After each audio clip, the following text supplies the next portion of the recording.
জীবনের এক গভীর প্রশ্ন, আমি কে? আমরা প্রতিদিন হাজারো প্রশ্নের উত্তর খুঁজি, কিন্তু এই একটি প্রশ্নের মুখোমুখি হতে ভয় পাই। এই প্রশ্নই মানুষের আত্মজাগরণের দরজা খুলে দেয়। যিনি এই প্রশ্নের উত্তর খুঁজেছিলেন তার জীবনের প্রতিটি মুহূর্তে, তিনি হলেন শ্রী রমন মহর্ষি। তিনি শেখান, মুক্তির পথ কোনো বাহ্যিক সাধনায় নয়, বরং নিজেকে জানার মধ্যেই। এই গ্রন্থ হু অ্যাম আই বা আমি কে আমাদের নিয়ে যায় অন্তর্জগতের এক যাত্রায়, যেখানে জ্ঞান, নীরবতা ও আত্মবোধ একসাথে মিশে যায়।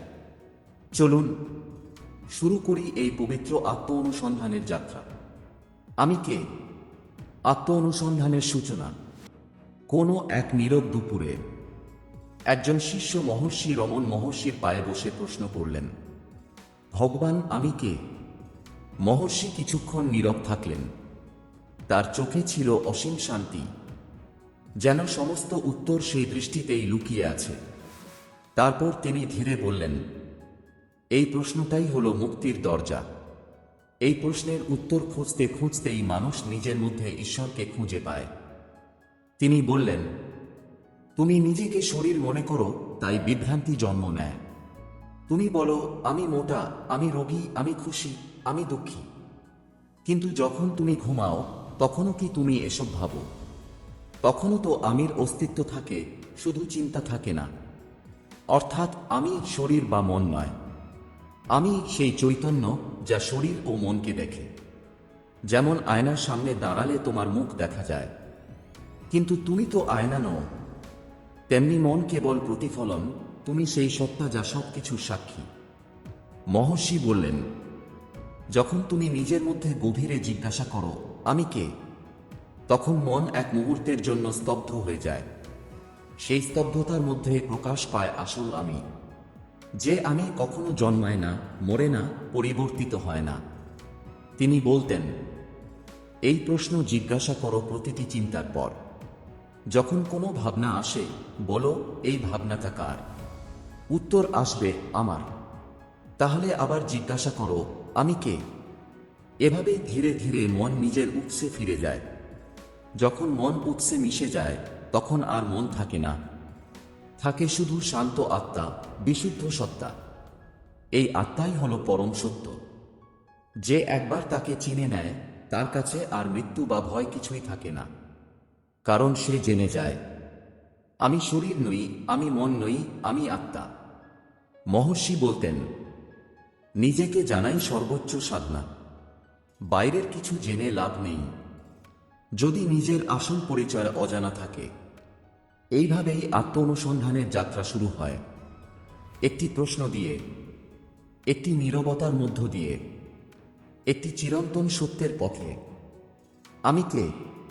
যদি এই কথাগুলো তোমার মনে নীরবতা জাগায়, তবে সেটাই প্রথম পদক্ষেপ আত্মজাগরণের পথে। পরবর্তী অধ্যায়ে আমরা জানব, মন কোথা থেকে আসে আর কিভাবে চিন্তাই আমাদের বন্ধন তৈরি করে। ততক্ষণ মনে রেখো, প্রতিটি শ্বাসে, প্রতিটি চিন্তায় নিজেকে প্রশ্ন করো, আমি কে? মন কোথা থেকে আসে? চিন্তার উৎস ও আত্মার প্রতিফলন। শিষ্য একদিন আবার মহর্ষিকে জিজ্ঞাসা করলেন, ভগবান, মন আসলে কোথা থেকে আসে? মহর্ষি বললেন, মন আসে সেই আমি ভাব থেকে। যখন বিশুদ্ধ আত্মা নিজেকে শরীর ও মন হিসেবে চিনতে শুরু করে, তখনই জন্ম নেয় মন। তিনি বোঝালেন, যখন আমি আত্মস্বরূপে থাকে, তখন কোনো ভাবনা থাকে না, কোনো বিভেদ থাকে না। কিন্তু এক মুহূর্তেই যখন সেই চৈতন্য নিজের প্রকৃতি ভুলে যায় এবং ভাবে, আমি এই শরীর, আমি এই নাম, তখনই মন উদয় হয়। এই মনই সৃষ্টি করে চিন্তা, আকাঙ্ক্ষা, ভয় ও সুখ দুঃখের জাল। এ যেন শান্ত জলের ওপর ঢিল পড়লে যেমন তরঙ্গ ওঠে, মনও তেমনি আত্মার শান্ত জ্বলে ওঠা এক তরঙ্গ মাত্র। মহর্ষি বলতেন, মন বাস্তবে আলাদা কিছু নয়, এ কেবল চিন্তার প্রবাহ। যখন চিন্তা থেমে যায়, তখন মনও থাকে না। তাই মনকে দমন নয়, মনকে তার উৎসে ফিরিয়ে দেওয়াই প্রকৃত সাধনা। যেমন নদী সমুদ্রে ফিরে যায়, তেমনি মনকেও ফিরতে হবে আত্মার সাগরে। শিষ্য আবার জিজ্ঞাসা করলেন, তাহলে ভগবান, আমরা কিভাবে মনকে ফিরিয়ে আনব তার উৎসে? মহর্ষি বললেন, প্রতিটি চিন্তার জন্ম মুহূর্তে খুঁজে দেখো এই চিন্তা কার। চিন্তা বলে উঠবে আমার। তখন তুমি জিজ্ঞাসা করো, আমি কে? এই অনুসন্ধানই মনকে স্তব্ধ করে দেয়। যে মুহূর্তে মন নিজের উৎসকে স্পর্শ করে, সে মুহূর্তেই মন মিলিয়ে যায়, আর প্রকাশ পায় আত্মা, চিরন্তন শান্তি। তিনি আরও বলতেন, তুমি যত মনকে অনুসরণ করবে সে ততই বাহিরে নিয়ে যাবে, কিন্তু তুমি যদি তাকে প্রশ্ন করো তুমি কোথা থেকে এসেছ, তবে সে নিজেই বিলীন হবে। মন তাই কোনো শত্রু নয়, সে কেবল এক ভ্রান্ত প্রতিচ্ছবি। যে মুহূর্তে তুমি তার উৎস জানবে, সে মুহূর্তেই মন আত্মায় মিশে যাবে। মহর্ষির বাণী, মনকে দমন করো না, তাকে ভালোবেসে তার উৎসে ফিরিয়ে দাও, কারণ সেই উৎসই তুমি নিজে। তখনই বোঝা যায় চিন্তার উৎস আত্মা, আর আত্মাই সব চিন্তার সাক্ষী। যেমন সূর্য আলো দেয় কিন্তু নিজে কখনো অন্ধকারে ঢাকে না, তেমনি আত্মা সব ভাবনার সাক্ষী, কিন্তু নিজে ভাবনার অংশ নয়। মন আসলে কোথাও বাইরে নয়, সে তোমার নিজের মধ্যে জন্ম নেয় আর তোমার মধ্যেই বিলীন হয়। যদি তুমি কেবল তার উৎস অনুসন্ধান করতে শেখো, তবে তুমি জানতে পারবে মনই আত্মার প্রতিফলন, আত্মাই সবকিছুর মূল। চিন্তার অবসান, আত্মস্বরূপের উন্মোচন। শিষ্য একদিন মহর্ষিকে প্রশ্ন করলেন, ভগবান, যদি মন চিন্তা থেকেই তৈরি হয়, তাহলে চিন্তা বন্ধ হলে কি ঘটে? মহর্ষি শান্ত দৃষ্টিতে তাকিয়ে বললেন, যখন চিন্তা থেমে যায় তখন তুমি তোমার প্রকৃত সত্তার মুখোমুখি হও। তখন আত্মস্বরূপ প্রকাশ পায়, যা চিরন্তন, নিঃশব্দ, অপরিবর্তনীয়। তিনি বললেন, চিন্তা হলো মন নামের তরঙ্গ, আর তরঙ্গ যতক্ষণ জলের উপর থাকে, সমুদ্রের গভীরতা দেখা যায় না, কিন্তু তরঙ্গ থেমে গেলে দেখা যায় জলই তো সমুদ্র, সমুদ্রই জল। তেমনি চিন্তা থামলে তুমি বুঝতে পারো তুমি আর আলাদা নও, তুমি নিজেই সেই পরম আত্মা। মহর্ষি শেখাতেন, চিন্তার অবসান কোনো জোর করে করা কাজ নয়, এটা ঘটে যখন মন তার উৎসে ফিরে যায়। তুমি শুধু অনুসন্ধান করো, এই ভাবনাটা কোথা থেকে এলো, এই আমি কে যে ভাবছে। যখন এই প্রশ্নের উত্তর খুঁজতে মন ফিরে যায় উৎসে, তখন সে আর বাইরে ছুটে যায় না, তার গতি স্তব্ধ হয়, আর সেই স্তব্ধতার মধ্যেই আত্মার আলো জ্বলে ওঠে। এই অবস্থাকে তিনি বলতেন আত্মস্বরূপ প্রকাশ বা সেলফ রিয়েলাইজেশন। এ অবস্থায় ব্যক্তি জানে সে শরীর নয়, মন নয়, চিন্তাও নয়, সে সেই চিরন্তন উপস্থিতি, যা প্রত্যেক অনুভূতির আগে, প্রত্যেক চিন্তার পেছনে নীরবে সাক্ষী হয়ে আছে। মহর্ষি বলতেন, চিন্তা থামার মানে ঘুম নয়, এটা হলো জাগ্রত নিঃশব্দতা, যেখানে সচেতনতা পূর্ণভাবে জেগে থাকে কিন্তু কোনো চিন্তা নেই। এই জাগ্রত নিঃশব্দতায় মানুষের ভয় হারিয়ে যায়, লোভ হারিয়ে যায়, মুছে যায় অতীত ও ভবিষ্যতের সমস্ত দাগ, থেকে যায় শুধু বর্তমান, অচল, চিরশান্ত, অচিন্ত। শিষ্য বিস্ময়ে জিজ্ঞেস করলেন, ভগবান, এই অবস্থায় পৌঁছানো কি সবার জন্য সম্ভব?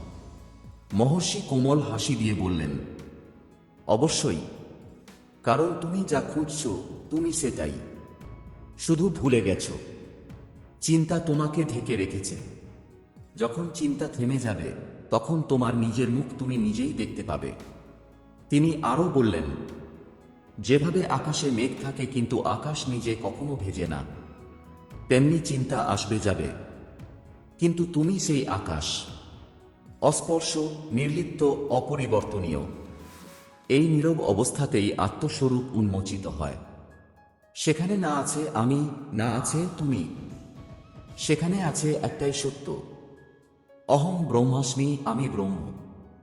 চিন্তার অবসান মানে ধ্বংস নয়, বরং প্রকৃত জাগরণ। যে মন নীরব হতে শেখে সেই আত্মার দরজা খুলতে পারে। চলো এক মুহূর্ত চোখ বন্ধ করে অনুভব করো, চিন্তার বাইরে যে নীরবতা আছে, সেই নীরবতাই তুমি নিজে। আত্মার সাক্ষী স্বরূপ কে দেখে, কে জানে? যখন আমরা বলি আমি দেখছি, আমি জানি, তখন প্রশ্নটা দাঁড়ায়, এই আমি কে? চোখ দেখছে, মস্তিষ্ক বিশ্লেষণ করছে, কিন্তু এর পেছনে যে একটিমাত্র সত্তা নির্বে প্রত্যক্ষ করছে, তাকেই রামন মহর্ষি বলেছিলেন সাক্ষী আত্মা। এই সাক্ষী কখনো ঘুমায় না, কখনো মরে না। আমরা জেগে থাকি, স্বপ্ন দেখি, ঘুমাই, তবু এই সাক্ষী সত্তা নিরবচ্ছিন্নভাবে থাকে। ঘুমে শরীর মন অচেতন হয়, তবু আমি ঘুমিয়েছিলাম, এই বোধ জাগরণের পর উঠে আসে। তাই বোঝা যায় ঘুমের মধ্যেও আমির কোনো এক স্তর বিদ্যমান থাকে। এই সাক্ষী সন্ধানই আত্ম অনুসন্ধানের মূল। মহর্ষি বলেন, চোখ যা দেখে তা নয়, বরং যে দেখে তাকেই জানো। কারণ দেখা জিনিস পরিবর্তনশীল, কিন্তু যে দেখে সেই চেতনা চিরস্থায়ী। যখন কেউ আত্ম অনুসন্ধান শুরু করে, সে দেখতে পায় চিন্তা, ইন্দ্রিয়, অনুভূতি সবই আসে যায়, কিন্তু এদের সাক্ষী হিসেবে যে চেতনা থাকে তা কখনো পরিবর্তিত হয় না। এই চেতনাই আত্মা। মহর্ষির ভাষায়, তুমি দেহ নও, তুমি মন নও, তুমি চিন্তাও নও। তুমি সেই নিঃশব্দ সাক্ষী, যিনি এই সব কিছুকে দেখে যাচ্ছ। এই বোধ জাগলে মানুষ আর বাইরের জগতে নিজেকে হারায় না। সুখ দুঃখ, জয় পরাজয় সবই তখন ঢেউয়ের মতো মনে হয়, যা আসে আবার মিলিয়ে যায়। কিন্তু আত্মা থাকে সমুদ্রের মতো শান্ত, গভীর, অপরিবর্তনীয়। অতএব যখন পরের বার তুমি বলবে আমি দেখেছি, তখন একটু থেমে জিজ্ঞাসা করো, কে দেখে? যখন বলবে আমি জানি, তখন ভেতরে জিজ্ঞাসা করো, কে জানে? এই প্রশ্নই ধীরে ধীরে তোমাকে নিয়ে যাবে আত্মার সাক্ষী স্বরূপে, সেই শুদ্ধ সত্তায়, যেখানে কোনো বিভ্রান্তি নেই, শুধু অমল সচেতনতা। আত্মজ্ঞান ও মুক্তি, আমি বোধের বিলোপেই চূড়ান্ত শান্তি। যখন রামন মহর্ষির কাছে কেউ জিজ্ঞাসা করত মুক্তি কিভাবে পাওয়া যায়, তিনি নরম হাসি দিয়ে বলতেন, মুক্তি তো কোনো নতুন কিছু নয়, মুক্তি হলো তোমার স্বরূপ। তুমি শুধু ভুলে গেছ। আমরা সবাই সারাক্ষণ আমি বোধে আচ্ছন্ন, আমি করছি, আমি ভাবছি, আমি কষ্ট পাচ্ছি। কিন্তু এই আমি পিছনে যে প্রকৃত সত্তা, তাকে আমরা কখনো দেখি না। আত্মজ্ঞান মানে সেই ভুল পরিচয় থেকে মুক্তি। মহর্ষি বলেন, যখন আমি বোধের উৎস খুঁজবে, তখন এক সময় দেখবে সেই আমি হারিয়ে গেছে। যা রয়ে গেল সেটাই তোমার সত্য স্বরূপ। এই অবস্থায় মানুষ উপলব্ধি করে, সে দেহ নয়, মন নয়, চিন্তা নয়। সে হলো সেই নিরাকার নীরব চেতনা, যা সব কিছুকে আলোকিত করে। এই মুহূর্তে আমি করছি, আমি জানি, আমি চাই, এইসব চিন্তা আসতে থাকে। কিন্তু যখন তুমি শুধু প্রশ্ন করো এই আমি কে, তখন চিন্তাগুলো নিজেই থেমে যায়। কারণ চিন্তা টিকে থাকে আমি এর উপস্থিতিতেই। যখন এই মিথ্যা আমি মিলিয়ে যায়, তখন থেকে বাকি থাকে শুধু নীরব উপস্থিতি, সত্য আত্মা। এই অবস্থায় মুক্তি বা মোক্ষ। এখানে কিছু অর্জন করতে হয় না, কিছু পেতে হয় না, শুধু ভুলটা ভাঙতে হয়। রামন মহর্ষি একবার বলেছিলেন, তুমি কখনো বাধা পড়োনি, তাই মুক্তিও হতে হবে না। শুধু জানো তুমি কে। যখন মানুষ এই সত্য উপলব্ধি করে, তখন তার জীবনে সবকিছু পাল্টে যায়। ভয় থাকে না, আকাঙ্ক্ষা থাকে না, শুধু এক গভীর শান্তি ও আনন্দ ছড়িয়ে পড়ে মন জুড়ে। এটাই সেই চূড়ান্ত শান্তি, যা কোনো শব্দে বোঝানো যায় না, শুধু অনুভব করা যায়। শেষে মহর্ষির এক অমর বাণী, নিজেকে জানো, তাহলেই সব জানা হবে। বাকি কিছু জানার প্রয়োজন থাকবে না। যে মানুষ এই আত্মজ্ঞান লাভ করে, তার জন্য জন্ম মৃত্যু, সুখ দুঃখ, লাভ ক্ষতি সবই হয়ে যায় এক মায়ার খেলা। সে জানে আমি সেই এক চিরন্তন, অপরিবর্তনীয় সত্তা, যা কখনো জন্মায় না, কখনো মরে না। এই উপলব্ধি হো আমায় এর পরম সত্য। এই ছিল রামন মহর্ষির হো আমায় আত্ম অনুসন্ধানের এক গভীর যাত্রা, যেখানে প্রতিটি প্রশ্ন আমাদের নিয়ে যায় নিজের অন্তরের গভীরে। যেখানে চিন্তার শেষে অপেক্ষা করছে নিঃশব্দ এক সত্য, আমি কে, উপলব্ধি। মহর্ষির এই বাণী আমাদের শেখায় মুক্তি কোনো দূরের জিনিস নয়, বরং আমাদের ভেতরেই লুকিয়ে আছে, আত্মার নিঃশব্দ আলোকরেখায়। মনে রাখবেন, যে নিজেকে জানে সে বিশ্বকে জেনে ফেলে। আপনি যদি এই যাত্রাটিকে অনুভব করতে পারেন, তাহলে একটু সময় নিয়ে চ্যানেল আদি বুক সাফকে সাবস্ক্রাইব করুন। এই আত্মজ্ঞান, ধ্যান ও আধ্যাত্মিকতার পথে আমরা একসাথে চলব। আপনার আত্ম অনুসন্ধানের পথ হোক আলোয় ভরা। ধন্যবাদ।